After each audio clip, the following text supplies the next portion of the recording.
कहली हो एगो गीत बड़ी पहले रहे फिरोज भैया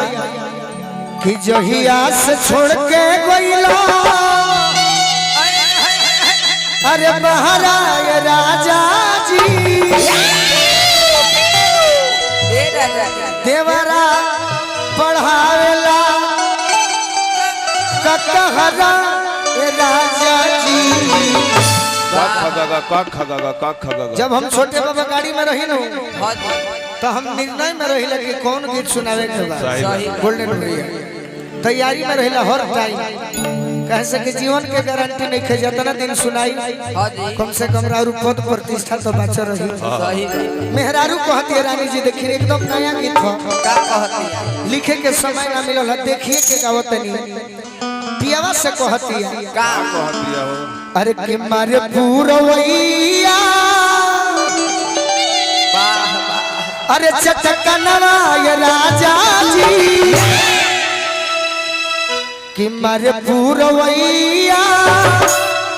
चटकनवा ये राजा जी अकरा सती ओ रहा ये राजा जी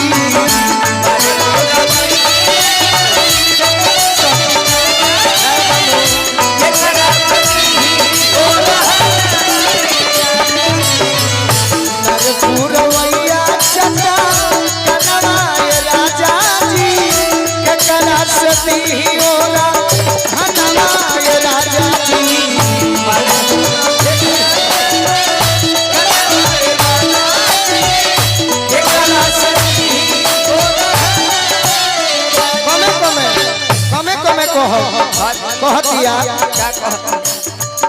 रतिया सुहानी तुझे चहल जवानी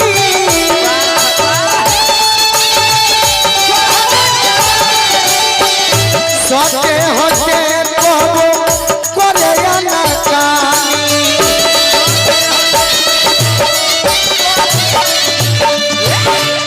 रतिया सुहानी तुझे चहल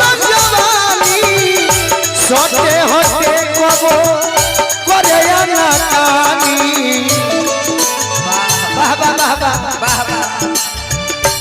क्या बात है तूरील रगड़ी के ए तीरा रगड़ दा तूरील रगड़ी के और जनवा ये राजा जी के करा सदी और हवा ये राजा जी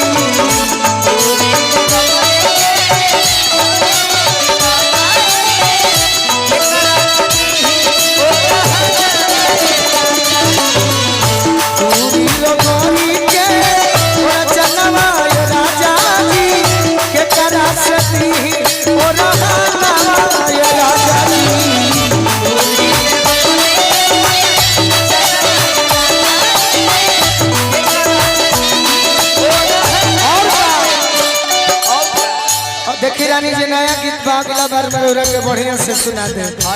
मेहरारू को हतरी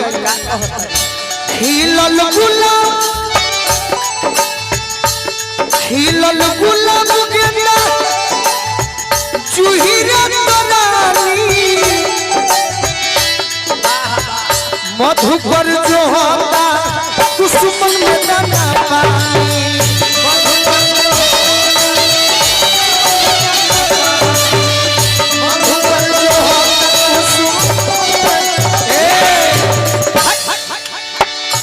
अजबे टटातबा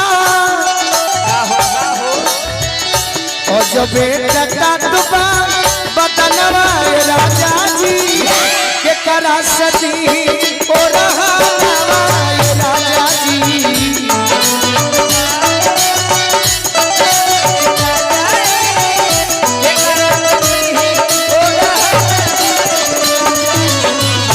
अजबे टटातबा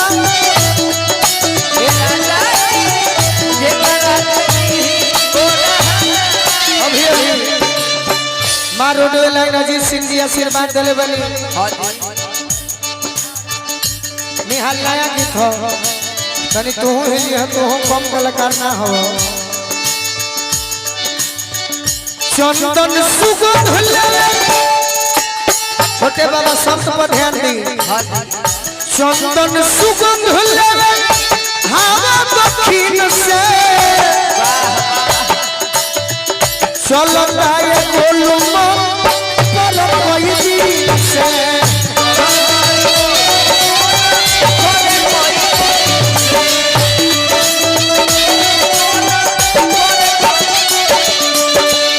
छेदता शिकारी के छेदता शिकारी के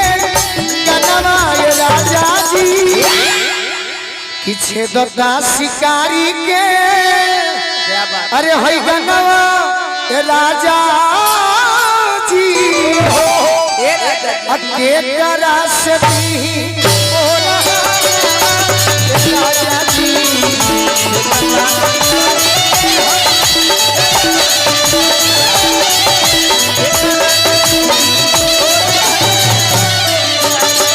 छेदता शिकारी